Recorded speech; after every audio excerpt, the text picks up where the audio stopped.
इस क्लास +2 और exercise 1.3 question number 4 करेंगे आज हम।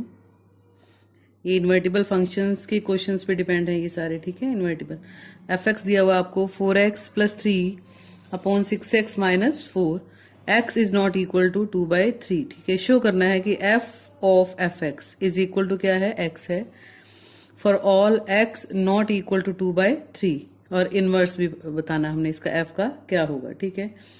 सबसे पहले देखो सॉल्यूशन में हमें डोमेन ऑफ f क्या दिया हुआ है, सारे रियल नंबर्स आ सकते हैं इसमें, सिर्फ 2/3 नहीं आएगा। क्यों नहीं आएगा? क्योंकि जैसे आप 2/3 पुट करोगे ये डिनोमिनेटर को क्या बनाएगा, 0। तो जो वैल्यूज डिनोमिनेटर को 0 बनाती हैं पॉलिनोमियल में p/q की फॉर्म में अगर हो, तो उसमें हम क्या करते हैं, वो वैल्यूज नहीं लेते जो डिनोमिनेटर को क्या बनाएंगी, 0 बनाएंगी, ठीक है। डोमेन आ गया। अब हम निकालते हैं range of f। Range of f निकालने के लिए मैंने क्या किया, एफ एक्स को y पुट कर दिया, ठीक है। y इज इक्वल टू क्या ले लिया, 4x + 3 upon 6x - 4, cross multiply कर दिया इसको, तो ये बन जाएगा 6xy - 4y is equal to 4x + 3। x वाली वैल्यूज एक साइड पे और y वाली वैल्यूज एक साइड पे रखेंगे हम। 6xy और 4x एक साइड पे, 4y + 3 एक साइड पे, ठीक है। 6xy और 4x में से मैंने क्या ले लिया, x कॉमन ले लिया, 6x - 4 बचेगा और इधर क्या बचेगा, 4y + 3, ठीक है। 6y है, ठीक। तो x की वैल्यू आ गई हमारे पास 4y + 3 अपॉन 6y - 4। अब देखो इसमें भी y की वैल्यू जो डिनोमिनेटर को 0 बनाएगी वो हम उसमें नहीं लिख सकते, बाकी कोई भी वैल्यू हम इसमें पुट कर सकते हैं। तो रेंज भी क्या बनेगी, सारी रियल वैल्यूज बनेंगी, सिर्फ किसको छोड़ के, 2/3 को छोड़ के, क्योंकि 2/3 जो है इसको क्या बनाएगा, 0 बनाएगा। कैसे निकालते हैं, जो डिनोमिनेटर है उसको 0 पुट करके देख लो कि y की वैल्यू क्या आ रही है, 4/6, तो इसका मतलब 2/3 पे ये क्या बनेगा, 0 बनेगा, ठीक है। तो रेंज ऑफ f भी क्या बन गई, सारे रियल नंबर्स किसको छोड़ के, 2/3 को छोड़ के, ठीक है। अब रेंज ऑफ f और डोमेन ऑफ f दोनों बराबर हो गए। इसका मतलब क्या है कि f ऑफ एफ एक्स जो है वो मीनिंगफुल है, ठीक है।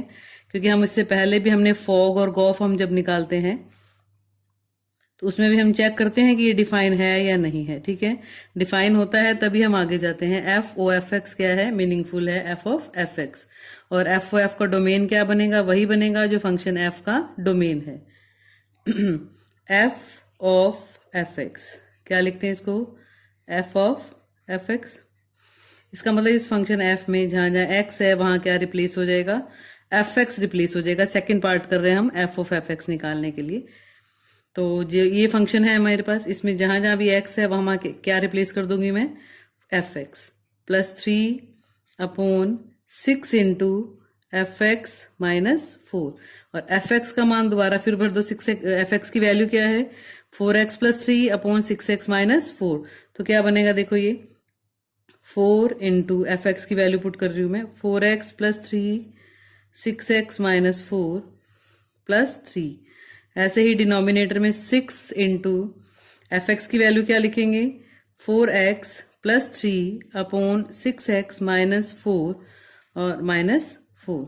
आप जैसे ही इसको सॉल्व करोगे, इसको सॉल्व करके इसकी वैल्यू क्या आ जाएगी, हमारे पास x आ जाएगी। तो सबसे पहले ये शो करना था, f ऑफ एफ एक्स क्या है, x है, ठीक है, for all x not equal to 3। अब इनवर्स निकालना है, तो इनवर्स के लिए ध्यान रखना, हमने पहले भी किया था, ये x आ गया तो आइडेंटिटी इन, ये जो डोमेन है रियल नंबर है ना, रियल - 2/3, ठीक है। डोमेन में लिख सकते हो आप, आइडेंटिटी इन सेट x लिखते हैं उसमें हम। तो इससे पहले जब मैंने आपको फॉग करवाया था कि फॉग एट x, अगर x आता है, gof at y, fog at x, gof at y, means जिस वैल्यू पे निकाल रहे हो वही वैल्यू दोबारा आती है। फॉग एट x है और गॉफ एट y है, सेम आता है। अगर हमारे पास आइडेंटिटी, जो भी सेट आप इसका डोमेन का लेके चले हो, ये भी आइडेंटिटी फंक्शन है, ठीक है। तो उस केस में हमारे पास क्या होता है, जो g है उसको हम क्या लिखते हैं, f इनवर्स की इक्वल है।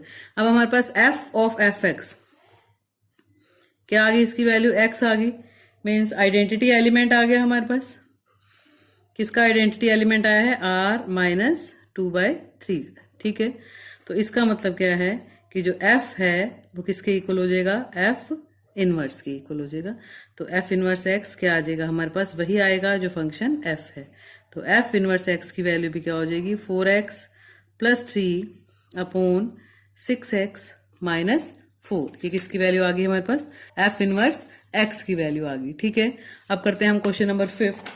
क्वेश्चन नंबर 5 में आपको फंक्शन दिए हुए हैं, 3 फंक्शन। ठीक है, इन फंक्शंस को देख के आपने बताना है कि इनका इनवर्स होगा या नहीं होगा।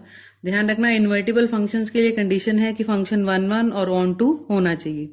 तो फर्स्ट में देखो, जो 1 है, सिंपल एक ड्रॉ करके दिखाती हूँ आपको। ये जो एरो डायग्राम है ये 10 है। ठीक है, अब 1 भी किसके साथ रिलेटेड है, हर एलिमेंट जो है वो किसके साथ रिलेटेड है, 10 के साथ। तो क्या बन गया ये, मैनी वन। जो मैनी वन फंक्शन है वो हमारे पास इन्वर्टिबल नहीं होगा, तो इसका मतलब इस फंक्शन का इनवर्स एग्जिस्ट नहीं करेगा। ठीक है, inverse does not exist. Many one है, सिर्फ 1 1 और ऑन टू होना चाहिए। ठीक है, इनवर्स एग्जिस्ट नहीं करेगा। ऐसे ही सेकंड पार्ट में भी देखो, जो 5 है उसकी इमेज भी क्या है, 4 है, और जो 7 है उसकी इमेज भी क्या है, 4 है। ये भी क्या हो गया, मैनी वन। तो इसका मतलब इनवर्स इसका भी एग्जिस्ट नहीं करेगा। ठीक है, इनवर्स डज नॉट एग्जिस्ट। 1 1 और ऑन टू होएगा तभी इनवर्स एग्जिस्ट करेगा। अब इसमें देखो थर्ड पार्ट में आपको h कहां से कहां तक है, 2 3 4 5 से लेके 7 9 11 और 13। ठीक है, जो भी आपको फंक्शन दिया हुआ है h। 2 की इमेज 7 3 9 4 11 5 13। हर एलिमेंट एक यूनिक एलिमेंट के साथ अटैच है, 1 1 हो जाएगा। और इधर वाले हर एलिमेंट की एक क्या है, प्री इमेज है, तो ये 1 2 भी होगा। तो yes, it is 1 1 and on to 1 1 and on to, therefore its inverse will exist। 1 1 and on to, therefore inverse exist। Reason देना है आपने, तो यही रीजन है इसमें कि ये मैनी वन है, ये भी मैनी वन है, ये 1 1 और ऑन टू है, इसका इनवर्स एग्जिस्ट करेगा, बाकी किसी का भी इनवर्स एग्जिस्ट नहीं करेगा। ठीक है, अब करते हैं next question number 6। Question number 6 में देखो, एक फंक्शन दिया हुआ हमारे पास एफ एक्स, -1 to 1 से लेके कहाँ तक है, रियल नंबर तक है। ठीक है, और एफ एक्स क्या दिया हुआ हमें, F X is equal to x upon x + 2। सबसे पहले हमने क्या शो करना है, 1 1। तो मैंने ले लिए x1 और x2, दो एलिमेंट ले लिए जो उसको डोमेन को बिलोंग करते हैं। ठीक है, तो क्या ले लिया, fx1 is equal to fx2, fx1 is equal to fx2 ले लिया हमने। तो x1 अपॉन x1 + 2 किसके इक्वल आएगा, x2 upon x2 + 2। Cross multiply करेंगे, क्रॉस मल्टीप्लाई करके देखो क्या आएगा आपके पास, x1 is equal to x2। Cross multiply करेंगे, x1 इंटू x2 और 2x1, x1 इंटू x2 और 2x2, x1 इंटू x2 तो कैंसिल हो जाएगा, 2x1 is equal to 2x2, x1 is equal to x2 आ जाएगा क्रॉस मल्टीप्लाई करके। ठीक है, तो फर्स्ट पार्ट हो गया, इमेज इक्वल लेके चले थे, एलिमेंट इक्वल प्रूव कर दिए। इसका मतलब क्या हो गया कि एफ एक्स जो है वो क्या है हमारे पास, 1 1 है। ठीक है, अब इन्होंने एक चीज और दे दी, पहले तो ये दिया हुआ था -1 से 1 से लेके r तक सारे रियल नंबर्स। ठीक है, लेकिन वैल्यूज तो हम उसमें -1 से 1 तक ही भर सकते थे, तो बाकी रियल नंबर्स जो हैं उनकी कोई प्री इमेज आनी नहीं थी। लेकिन सेकेंड पार्ट के लिए जब इनवर्स निकालना है ना, तब उन्होंने एफ की कंडीशन चेंज कर दी कि एफ जो है कहाँ से कहाँ तक है, -1 से 1 कोई सेट चलो है, क्लोज इंटरवल है, और कहाँ से कहाँ तक ले लिया, रेंज तक ले लिया। रेंज मीन्स वही एलिमेंट लिए जिनका आंसर 1 -1 और 1 के बीच के इंटरवल का कोई भी आंसर वैल्यू पुट करेंगे तो जो उसका आंसर आएगा। ठीक है, रेंज ले लिया, इसको कोडोमेन की बजाय क्या ले लिया, रेंज। आर इसका कोडोमेन था, तो कोडोमेन में तो हो सकता है कोई एलिमेंट ऐसे होते जिनकी प्री इमेज ना होती। ठीक है, लेकिन रेंज में तो कोई भी एलिमेंट ऐसा नहीं होगा जिसकी प्री इमेज ना हो। तो डोमेन से रेंज तक ही ले लिया वो एलिमेंट, डोमेन से रेंज तक है, डोमेन से रेंज तक है मीन्स हर एलिमेंट की जो है प्री इमेज एग्जिस्ट करेगी। प्री इमेज एग्जिस्ट करेगी तो फंक्शन क्या हो जाएगा, ऑन टू भी हो जाएगा। तो इसलिए हमारे पास ये फंक्शन क्या आ जाएगा, 1 1 और ऑन टू दोनों है, तो इनवर्स एग्जिस्ट करेगा इसका।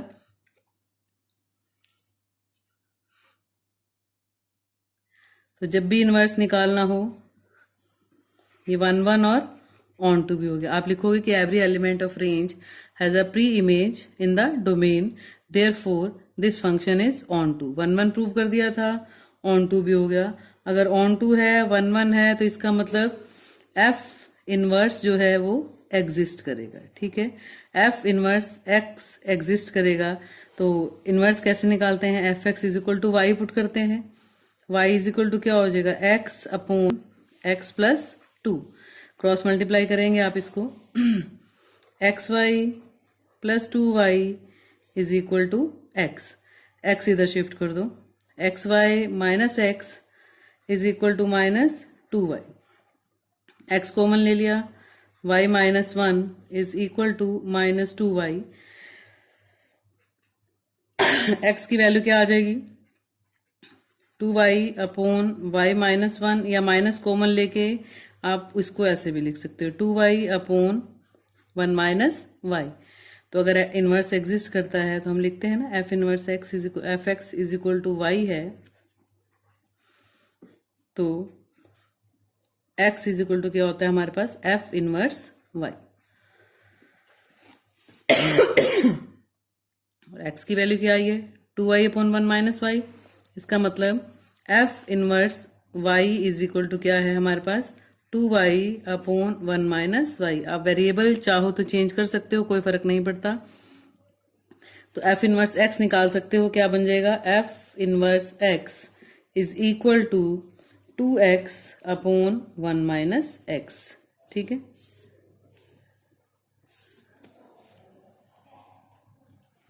ये क्वेश्चन नंबर 6 है हमारे पास।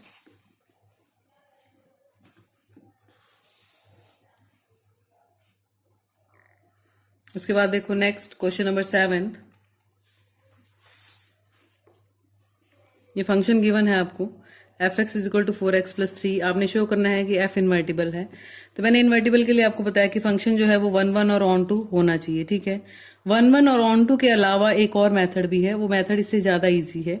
वो क्या मेथड है? देखो, आपको एफ एक्स क्या दिया हुआ है? 4x plus 3। ठीक है, मैंने क्या किया, एक फंक्शन g डिफाइन करूंगी, यहीं से डिफाइन करूंगी। इस एफ एक्स को y पुट कर लिया हमने, 4x प्लस 3। तो y minus 3 is equal to क्या हो गया? 4x। यहां से x की वैल्यू क्या आई हमारे पास? y minus 3 upon 4। इस y माइनस 3 अपॉन 4 को मैंने अपनी तरफ से कोई फंक्शन gy ले लिया।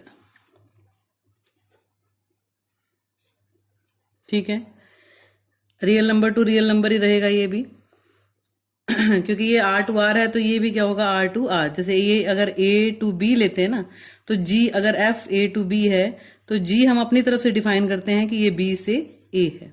तो अब by chance R to R है, तो G भी क्या होगा? R to R। Let GY be a function such that G कहां से कहां तक है? R टू R ही है। ठीक है, अब हम क्या करेंगे, इसमें गॉफ एट x निकालेंगे। ठीक है, गॉफ एट x का मतलब क्या है? g of F X. Means g function में जहां जहां भी x है या जहां जहां भी y है, उसको क्या पुट कर देंगे हम? एफ एक्स पुट कर देंगे। तो देखो क्या आएगा, जी वाई लिखा है, आप इसको जी एक्स लिख दोगे। जहां जहां y है वहां क्या लिख दोगे? x। जी एक्स भी डिफाइन कर सकते हो आप इसको, x माइनस 3 अपॉन 4। वेरिएबल से कोई फर्क नहीं पड़ेगा, पूरा वेरिएबल चेंज कर सकते हो। तो जी एक्स में जहां जहां x है वहां क्या लिख दिया मैंने? F x. क्या बन जाएगा ये? F x minus 3 upon 4। और एफ एक्स की वैल्यू क्या है? 4x plus 3। 4x plus 3 minus 3 upon 4। 3 से 3 कैंसिल हो गया, तो क्या बचा? 4x upon 4। x आ गया। ठीक है, इसका मतलब गॉफ एट x की वैल्यू क्या आ गई? x। तो ये आइडेंटिटी होगी रियल। ठीक है, उसके बाद मैंने क्या निकाला? Fog at y, f of G Y. ठीक है, मीन्स f में जहां जहां x है वहां मैंने क्या लिखना है? g ऑफ y लिखना है। तो फंक्शन क्या है? 4x प्लस 3 है, तो ये बन जाएगा 4 जी वाई प्लस 3। ठीक है, जी वाई की वैल्यू क्या है आपके पास? y minus 3 upon 4। 4 into Y -3/4 plus 3। ठीक है, 4 से 4 कट गया, क्या बचा y -3 प्लस 3 कैंसिल हो गया, 3 क्या आ गया y। इसका मतलब जो फॉग एट y है उसकी वैल्यू भी क्या आ गई y। ठीक है, आइडेंटिटी आ गई ये भी। तो गॉफ एट x की वैल्यू x और फॉग एट y की वैल्यू y जब भी आएगी, इस केस में f जो है वो इन्वर्टिबल होगा, f इज इन्वर्टिबल। ठीक है, इस केस में f क्या होगा हमारे पास, इन्वर्टिबल होगा। और किसके इक्वल होगा, g इज इक्वल टू क्या होगा, f इनवर्स। ठीक है, तो g is equal to F inverse है, तो जहां जहां जी एक्स है वहां क्या आ जाएगा, एफ इनवर्स एक्स। इसका मतलब एफ इनवर्स एक्स की वैल्यू क्या आ गई हमारे पास, x -3/4, ये इनवर्स आ गया। ठीक है, 1 और ऑन टू प्रूव करने की बजाय इस मेथड से कर सकते हो आप, गॉफ एट x और फॉग एट y निकाल लो। तो अगर दोनों आइडेंटिटी एलिमेंट आ रहे हैं आपके पास, तो इसका मतलब g जो है वो f का क्या होगा, इनवर्स होगा। g आप डिफाइन कर ही चुके हो पहले, तो ये हमारे पास क्या बन जाएगा, इनवर्स बन जाएगा। ठीक है, सेम हम करेंगे 8th question. r positive to 4 infinity दिया हुआ है। ठीक है, तो मैं फंक्शन g अपनी तरफ से ही डिफाइन करूंगी इसमें। सॉल्यूशन देखो, अगर f आपके पास x टू y है, ध्यान रखना g हम अपनी तरफ से ही डिफाइन करेंगे, कहां से कहां तक होगा, y टू x। ठीक है, तो अगर y टू x है तो इसकी जो रेंज है वो अपने आप ही इसका क्या, डोमेन का क्या बन जाएगी, सबसेट, या इसके इक्वल हो जाएगी। ठीक है, तो फॉग और गॉफ दोनों डिफाइन है इस केस में।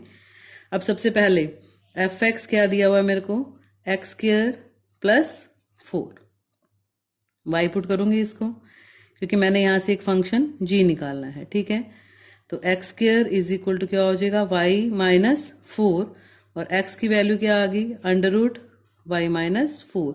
इसको मैंने क्या डिफाइन कर दिया, gx या gy, कुछ भी लिख लो, कोई फर्क नहीं पड़ता, वेरिएबल चेंज कर सकते हो आप। ठीक है, आप इसको gx is equal to √x -4 भी लिख सकते हो। ठीक है, अब नेक्स्ट स्टेप, इन्वर्टिबल के लिए क्या करना है, फॉग एट x। ठीक है, और क्या निकालना है, गॉफ एट, ठीक है, gof at y, fog at x। तो क्या बनेगा देखो,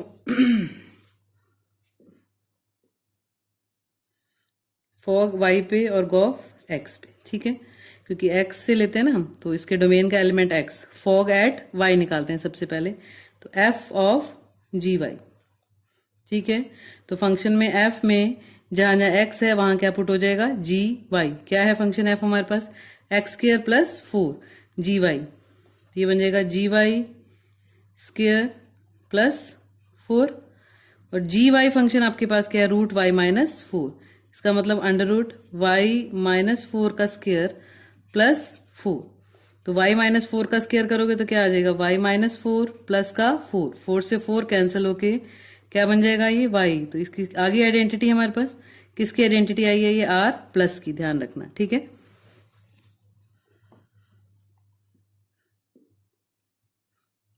g पे लिया हमने फंक्शन। फिर गॉफ एट x निकालेंगे, गॉफ एट x में क्या लिखेंगे, g एफ एक्स। ठीक है, ये आइडेंटिटी जो है ये g के डोमेन पे होती है, ध्यान रखना। तो g का डोमेन जो है वो 4 टू इन्फिनिटी बनेगा। ठीक है, 4 टू इन्फिनिटी वाले इंटरवल पे आइडेंटिटी आई है ये। फॉर गॉफ एट x लेंगे मीन्स एफ एक्स कहां से कहां तक है, r पॉजिटिव टू 4 इन्फिनिटी है, तो इसमें जो आइडेंटिटी आएगी वो r पॉजिटिव में आएगी। ठीक है, g at F X means g जहां जहां भी दिख रहा है आपको, उसमें जहां जहां भी x है वहां क्या हो जाएगा, एफ एक्स। तो जी एक्स है मेरे पास √x -4, तो क्या बन जाएगा, √f(x -4। ठीक है, एफ एक्स क्या है आपके पास, एक्स स्क्वायर प्लस 4 -4, 4 से 4 कैंसिल, क्या बचा, √x स्क्वायर, और √x स्क्वायर मीन्स x। तो गॉफ एट x क्या आ गया, x। ये है आइडेंटिटी इन r प्लस। ठीक है, तो दोनों आइडेंटिटी आ गई हमारे पास। इसका मतलब क्या है, जो f है वो क्या होगा, इन्वर्टिबल होगा, और g जो है वो किसके इक्वल होगा, f इनवर्स के इक्वल होगा। ठीक है, तो f इनवर्स क्या आ जाएगा हमारे पास, under root x minus 4। F inverse y लिखोगे तो उन्होंने एफ इनवर्स वाई कहा है, तो एफ इनवर्स वाई लिख सकते हो आप। वेरिएबल चेंज करने से कोई फर्क नहीं पड़ेगा। वाई माइनस 4 जो प्रूव करना है उसी की टर्म्स में लिखते हैं हम, ठीक है। नेक्स्ट